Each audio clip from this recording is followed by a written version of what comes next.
के तपाईलाई थाहा छ, बच्चा जन्मिनु अघि नै उसको दिमागको 80% विकास भइसकेको हुन्छ। तपाईको एउटा सानो गल्तीले बच्चालाई सुस्त बनाउन सक्छ, तर गर्भ संस्कारले उसलाई सुपर जिनियस। अभिमन्युले गर्भमै युद्ध लड्न सिकेका थिए। यो कथा मात्र होइन, विज्ञान हो।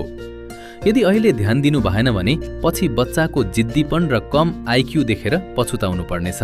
गर्भमा रहेको बच्चाले तपाईको भावना मात्र होइन, तपाईले बोलेको शब्द र सुनेको संगीत पनि महसुस गरिरहेको हुन्छ। तर कसरी? के केवल राम्रो खाएर मात्र पुग्छ? पुग्दैन।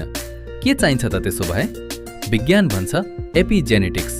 आमाको तनावले बच्चाको डीएनएमा समेत असर गर्छ। त्यसैले यी 3 काम तुरुन्तै सुरु गर्नुहोस्। पहिलो संवाद, दिनको 10 मिनेट बच्चासँग कुरा गर्नुहोस्। यसले उसको ल्याङ्ग्वेज प्रोसेसिङ बलियो बनाउँछ। दोस्रो, संगीत, बाँसुरी वा वीणाको धुन सुन्नुहोस्। यसले दिमागमा एल्फा वेव्स पैदा गर्छ। 3, पठन, वीर पुरुषका कथा वा सकारात्मक पुस्तक पढ्नुहोस्। यसले बच्चाको क्यारेक्टर बिल्डिङमा मद्दत गर्छ।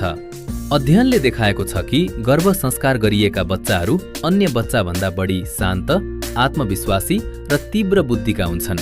तपाईको बच्चालाई मूर्ख होइन, स्मार्ट बनाउने जिम्मा तपाईकै हातमा छ। आजैबाट गर्भ संस्कार सुरु गर्नुहोस्।